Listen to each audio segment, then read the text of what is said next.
Hello everyone, मैं मिथुन सिंह स्वागत करता हूं आप सभी का। आशा करता हूं आप सभी बहुत अच्छे होंगे। जी हां, आपने बिल्कुल सही थंबनेल में जो चीज़ें पढ़ी है वो बिल्कुल सही है। आप लोगों से रिक्वेस्ट है, अगर आप कस्तूरबा गांधी बालिका विद्यालय में एज अ टीचर ज्वाइन आप लोगों ने किया है तो इस वीडियो को अपने कॉलीग तक यानी कि सहकर्मी तक जरूर पहुंचाएं, अपने स्टाफ तक जरूर पहुंचाएं ताकि उनको भी सही और सटीक इन्फॉर्मेशन मिल सके। देखिए, कस्तूरबा गांधी बालिका विद्यालय में सैलरी जो है बहुत कम दी जाती है, मिनिमम दी जाती है। अगर मैं यूपी की बात करूं तो वहाँ पे 22,000 रुपये पर मंथ आपको दिया जाता है।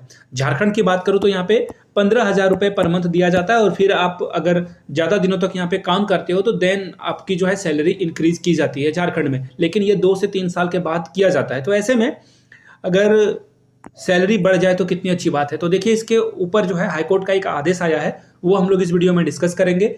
आगे बढ़ें उससे पहले आप सभी लोगों से रिक्वेस्ट रहेगा, चैनल को सब्सक्राइब कर लीजिए, क्योंकि कस्तूरबा गांधी की आसपास की जो भी रिक्रूटमेंट आती है उसकी सूचना, आसपास के अलग अलग प्राइवेट, कॉन्ट्रैक्चुअल, परमानेंट, जिस तरह की भी वैकेंसी, रेगुलर वैकेंसी आती है उसकी सूचना आपको यहाँ पे पहुँचाई जाती है। तो आप लोगों से रिक्वेस्ट है, प्लीज़ चैनल को सब्सक्राइब कर लीजिए और बेल आइकन को प्रेस कर लीजिए। और नीचे टेलीग्राम चैनल का लिंक आपको मिलेगा डिस्क्रिप्शन बॉक्स में भी और कमेंट सेक्शन में भी, तो टेलीग्राम चैनल को जरूर ज्वाइन कर लीजिएगा ताकि आपको सटीक इन्फॉर्मेशन मिलते रहे। तो चलिए सीधे हम लोग चलेंगे जो न्यूज़ आई है उसके बारे में। तो यहाँ से देखो, अंशकालिक कर्मचारी यानी कि कॉन्ट्रेक्चुअल वाली ही बात हो जा रही है। तो यहाँ पे इनको बोला गया है कि इनको समान वेतन का जो है हकदार समझा जाए। हाईकोर्ट ने ये आदेश दिया है। अब देखिए, अब इस पे क्या अमल में आती है बातें या नहीं आती है वो देख पाओगे। और ये आज की ही खबर है, यहाँ से आप देखिएगा 7 जनवरी 2024 की खबर है। तो मैं आपके साथ साझा कर रहा हूँ, एक एक करके चीज़ों को हम लोग देखेंगे।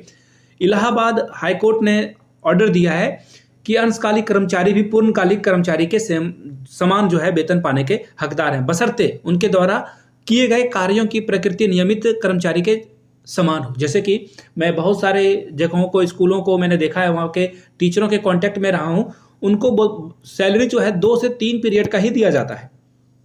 आपने 2 से 3 घंटे क्लास लिया है और आपको इतने ही वेतन जो है मिलता है। लेकिन मुसीबत देखिए क्या आती है, जब यहाँ आप जाओगे, इंटरव्यू वगैरह आपका लिया जाएगा और फिर आपको जो है स्कूल में ज्वाइन करा दिया जाएगा। उसके बाद आपसे जो है सैलरी क्या ली जाती है, सैलरी क्या दी जाती है, 2 से 3 ही पीरियड का। लेकिन वहाँ की जो वार्डन होगी वो आपसे काम कराएगी फुल। जब तक स्कूल में छुट्टी नहीं हो जाती है, जब तक स्कूल बंद नहीं हो जाता, तब तक आपको वो रहने के लिए बोलेंगे। तो ये सरासर गलत है बात है। इसीलिए हाईकोर्ट की ओर से जो ऑर्डर आया, और हम लोग और चीज़ों को देख लेते हैं। आगे देखिए, यह अहम फैसला न्यायमूर्ति मंजीव शुक्ला के अदालत ने जिला सैनिक कल्याण एवं पुनर्वास अधिकारी प्रयागराज में कार्यरत माली भारतगिरी की याचना पर, जो उनकी जो याचिका थी उसको स्वीकार करते हुए सुनाया है। यानी कि देखिए, अगर कोई कोर्ट में जाकर फिर से जो है केस कर दे कि भैया सरकार जो है हम लोगों के साथ क्या कर रही है, गलत कर रही है, केस के माध्यम से आप उसे उठाओगे कि सरकार को क्या चाहिए, जितना जो समान कार्य के लिए जो है समान वेतन मिलना चाहिए। तो सीधी सीधी बात है, कॉन्ट्रैक्चुअल को जो है अब पेंशन वगैरह तो मिलता नहीं है। तो ऐसे में इन लोगों को सैलरी जो है बढ़ाकर दे दी जानी चाहिए। जितना नियमित शिक्षक को मिल रहा है उतनी तो एटलीस्ट इनको मिलनी ही चाहिए। और भी जो दुर्घटना हो जाए या फिर आपके घर में, या फिर सीधी सीधी मैं बात करता हूँ, अगर आपकी डेथ भी हो जाती है तो आपको, आपके घर वाले को तो कुछ मिलेगा नहीं। तो ऐसे में समान हक जो है लोगों को मिलना जरूरी है। कम से कम सैलरी के मामले में एटलीस्ट तो इतनी होनी चाहिए। बहुत लोग यहाँ कमेंट में ये भी बोलेंगे कि जिन लोगों का सिलेक्शन ही सिर्फ और सिर्फ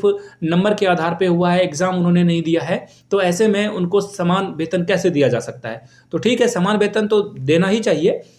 और जो अलग जो प्लस वाली सुविधाएं हैं, जैसे कि आपको पता ही है कि अगर किसी सरकारी जॉब वाले की अगर डेथ हो जाती है तो उनके घर वालों को जो है एक नौकरी और कुछ पैसे मिलते हैं, और पेंशन वगैरह जो है उनके पत्नी या फिर उनकी माँ को, आश्रित को जो है पैसा दिया जाता है। तो ऐसे में वो सुविधाएं जो है रेगुलर वाले को मिलती रहे, और जो कॉन्ट्रैक्चुअल वाले हैं उनको एटलीस्ट जो पैसा सरकार रेगुलर वाले वैकेंसी के जो टीचरों को देती है वो पैसा कॉन्ट्रैक्चुअल वाले को देनी ही चाहिए। आपकी जो भी राय है नीचे कमेंट सेक्शन में जरूर लिखिएगा। मैं मानता हूं कि भारत एक लोकतांत्रिक देश है और लोकतंत्र में सभी को अपनी बात रखने का पूरा अधिकार है। तो ऐसे में आप भी अपनी राय रखिए। आप मेरे बात से जो है एग्री या डिसएग्री दोनों कर सकते हो। अगर आप मेरे स्टेटमेंट से जो है एग्री करते हो तो नीचे कमेंट सेक्शन में यस लिखिएगा। अगर आप मेरी बात से डिसएग्री करते हो तो नो लिखिएगा। और बाय द वे, आप इस वीडियो को जहां से भी देख रहे हो ना, नीचे कमेंट करके उस जिले का नाम एक बार जरूर मेंशन कीजिएगा, ताकि मुझे पता चल सके कि मेरी ऑडियंस कहां तक फैली हुई है।